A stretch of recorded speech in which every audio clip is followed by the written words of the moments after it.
Hello guys, bright future YouTube channel में आपका हार्दिक स्वागत है। तो कल तक हमने हड़प्पा सभ्यता को पढ़ लिया था। आज अपन चलेंगे मोहनजोदड़ो सभ्यता पर। मोहनजोदड़ो सभ्यता है वो लरकाना प्रांत जो कि कहाँ पे है, सिंध पे है। सिंध में है ये। इसे सिंध का क्या कहते हैं, नखलिस्तान भी कहा जाता है। सिंध का नखलिस्तान किसे कहा जाता है, मोहनजोदड़ो को। इसकी खोज किसने की, 1922 में राखलदास बनर्जी ने। यह क्या है, सिंधु नदी के दाहिने तट पर स्थित है। हड़प्पा सभ्यता बाएं तट पर थी, रावी नदी के, और जबकि मोहनजोदड़ो सभ्यता कहाँ है, सिंधु नदी के दाहिने तट पर। आगे देखते हैं अपन यहाँ से और क्या क्या मिले हैं। यहाँ से 8 बार उजड़कर 9 बार बसने का प्रमाण भी कहाँ से मिला है, मोहनजोदड़ो सभ्यता से मिला है। यहाँ सबसे बड़ी जो इमारत है वो कौन सी है, अन्नागार है। और सबसे बड़ी सार्वजनिक इमारत पूछे तो वो क्या है, स्नानागार है। सबसे बड़ी इमारत तो क्या है, अन्नागार, और सबसे बड़ी सार्वजनिक इमारत है वो क्या है, स्नानागार है। ये इस तरीके से सार्वजनिक इमारत होती थी।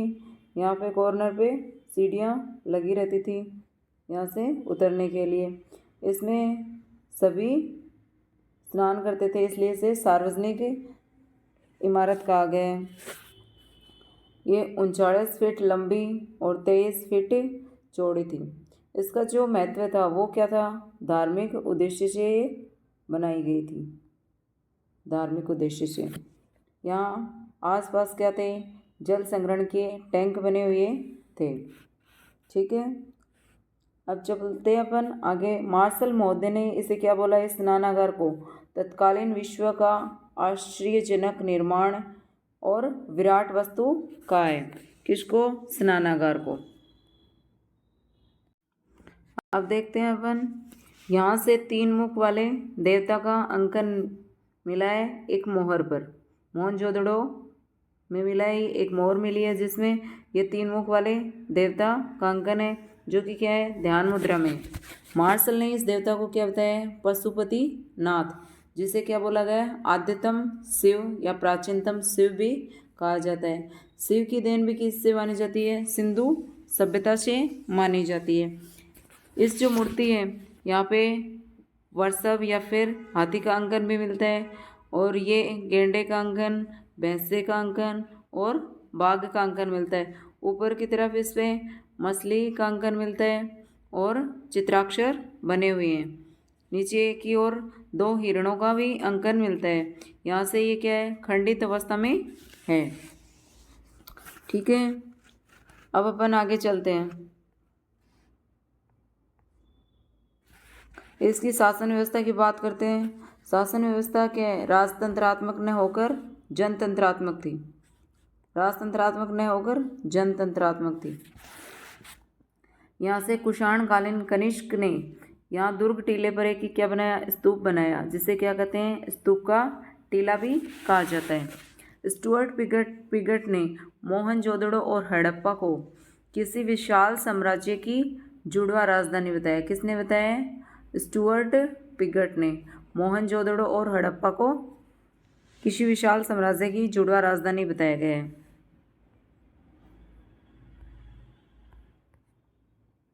यहाँ से और क्या क्या चीज़ें मिली हैं, मिट्टी और कांसे की 2 पहियों वाली खिलौना गाड़ी मिली है। मंगोलियन पुजारी का साक्ष्य मिला है। ये क्वेश्चन भी पूछा हुआ है प्री में, मंगोलियन पुजारी का साक्ष्य इम्पोर्टेंट। पत्थर की बनी योगी की मूर्ति, कांसे की नर्तकी की प्रतिमा, जो कि सीजीएल में पूछा हुआ है। कांसे की नर्तकी की प्रतिमा है, मंगोलियन पुजारी का साक्ष्य है, और मिट्टी और कांसे की 2 पहियों वाली खिलौना गाड़ी मिली है। इसके अलावा महाविद्यालय भवन के साक्ष्य भी कहाँ से मिले हैं, मोहनजोदड़ो से। सभागृह का साक्ष्य भी कहाँ से मिला है, मोहनजोदड़ो से। इसके अलावा क्या क्या मिले हैं यहाँ पे, तांबे गलाने की भट्टी हड़प्पा से भी मिली है और मोहनजोदड़ो से भी मिली है। सूती वस्त्र के अवशेष, ये भी इम्पोर्टेंट है। हाथी का क्या मिला है, कंकाल भी मिला है, कपाल खंड मिला है। और घोड़े के दांत मिले हैं। बकरे के पीछे चाकू लिए हुए व्यक्ति का जो शख्स है वो कहाँ से मिला है? मोहनजोदड़ो से। जबकि बकरे के साथ समाधान कहाँ से मिले? हड़प्पा से। इसके अलावा बेलनाकार मोहरें मिली हैं। सिप्पी की स्केल मोहनजोदड़ो से मिली है, जबकि सिप्पी का पैमाना कहाँ से मिला है? हड़प्पा से। चमकते हुए बंदर का चित्र और एक श्रृंगी पशु वाली मुद्रा, ये सभी क्या से मिले हैं? मोहनजोदड़ो से। क्या क्या हो गया? तांबे गलाने की भट्टी, सूती वस्त्र के अवशेष, हाथी का कपालखंड, घोड़े के दांत, बकरे के पीछे चाकू लिए हुए व्यक्ति का साक्ष्य भी यहाँ से मिला है। बेलनाकार मोहरें मिली हैं। इसके अलावा सीपी का स्केल मिला है। चमकते हुए बंदर का चित्र मिला है। एक श्रृंगी पशु वाली मुद्रा वाली का भी अंकन मिला है। इसके अलावा यहाँ पर एक मोर पर नाव का भी चित्रांकन किया गया है। नाव का भी चित्रांकन मिलता है अपने को। अब मोहनजोदड़ो सभ्यता में इसका पतन किस तरीके से हुआ? मोहनजोदड़ो सभ्यता में किसी प्रकार की कब्र के साक्ष्य नहीं मिले।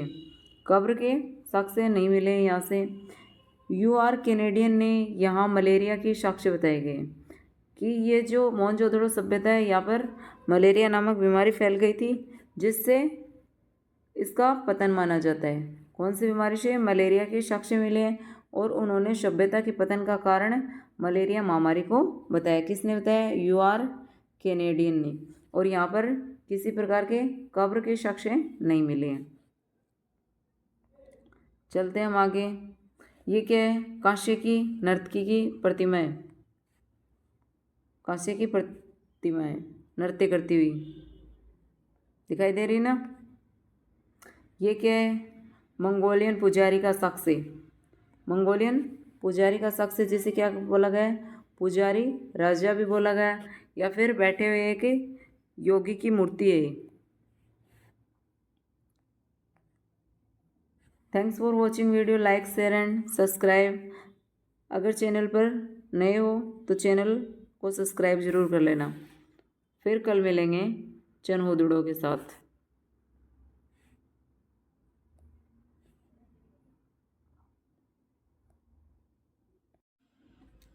Hello guys, bright future YouTube channel में आपका हार्दिक स्वागत है। तो कल तक हमने हड़प्पा सभ्यता को पढ़ लिया था। आज अपन चलेंगे मोहनजोदड़ो सभ्यता पर। मोहनजोदड़ो सभ्यता है वो लरकाना प्रांत, जो कि कहाँ पे है? सिंध पे है। सिंध में है। ये इसे सिंध का क्या कहते हैं? नखलिस्तान भी कहा जाता है। सिंध का नखलिस्तान किसे कहा जाता है? मोहनजोदड़ो को। इसकी खोज किसने की? 1922 में राखलदास बनर्जी ने। यह क्या है? सिंधु नदी के दाहिने तट पर स्थित है। हड़प्पा सभ्यता बाएं तट पर थी, रावी नदी के, और जबकि मोहनजोदड़ो सभ्यता कहाँ है? सिंधु नदी के दाहिने तट पर। आगे देखते हैं अपन यहाँ से और क्या क्या मिले हैं। यहाँ से 8 बार उजड़कर 9 बार बसने का प्रमाण भी कहाँ से मिला है? मोहनजोदड़ो सभ्यता से मिला है। यहाँ सबसे बड़ी जो इमारत है वो कौन सी है? अन्नागार है। और सबसे बड़ी सार्वजनिक इमारत पूछे तो वो क्या है? स्नानागार है। सबसे बड़ी इमारत तो क्या है? अन्नागार। और सबसे बड़ी सार्वजनिक इमारत है वो क्या है? स्नानागार है। ये इस तरीके से सार्वजनिक इमारत होती थी। यहाँ पे कॉर्नर पे सीढ़ियाँ लगी रहती थी यहाँ से उतरने के लिए। इसमें सभी स्नान करते थे, इसलिए इसे सार्वजनिक इमारत कहा गया है। ये 39 फीट लंबी और 23 फीट चौड़ी थी। इसका जो महत्व था वो क्या था? धार्मिक उद्देश्य से बनाई गई थी। धार्मिक उद्देश्य से। यहाँ आसपास क्या थे? जल संग्रहण के टैंक बने हुए थे। ठीक है, अब चलते हैं अपन आगे। मार्शल महोदय ने इसे क्या बोला? इस स्नानागार को तत्कालीन विश्व का आश्चर्यजनक निर्माण और विराट वस्तु कहा है। किसको? स्नानागार को। अब देखते हैं अपन यहाँ से 3 मुख वाले देवता का अंकन मिला है एक मोहर पर। मोहनजोदड़ो में मिला है एक मोहर मिली है जिसमें ये 3 मुख वाले देवता का अंकन है, जो कि क्या है, ध्यान मुद्रा में। मार्शल ने इस देवता को क्या बताया है, पशुपति नाथ, जिसे क्या बोला गया है, आद्यतम शिव या प्राचीनतम शिव भी कहा जाता है। शिव की देन भी किससे मानी जाती है, सिंधु सभ्यता से मानी जाती है। इस जो मूर्ति है यहाँ पे वृषभ या फिर हाथी का अंकन भी मिलता है, और ये गेंडे का अंकन, भैंसे का अंकन और बाघ का अंकन मिलता है। ऊपर की तरफ इस पे मछली का अंकन मिलता है और चित्राक्षर बने हुए हैं। नीचे की ओर 2 हिरणों का भी अंकन मिलता है। यहाँ से ये क्या है, खंडित अवस्था में है। ठीक है, अब अपन आगे चलते हैं। इसकी शासन व्यवस्था की बात करते हैं। शासन व्यवस्था क्या है, राजतंत्रात्मक न होकर जनतंत्रात्मक थी। राजतंत्रात्मक न होकर जनतंत्रात्मक थी। यहाँ से कुषाण कालीन कनिष्क ने यहाँ दुर्ग टीले पर एक क्या बनाया, स्तूप बनाया, जिसे क्या कहते हैं, स्तूप का टीला भी कहा जाता है। स्टुअर्ट पिगट ने मोहनजोदड़ो और हड़प्पा को किसी विशाल साम्राज्य की जुड़वा राजधानी बताया। किसने बताया है, स्टुअर्ट पिगट ने मोहनजोदड़ो और हड़प्पा को किसी विशाल साम्राज्य की जुड़वा राजधानी बताया गया है।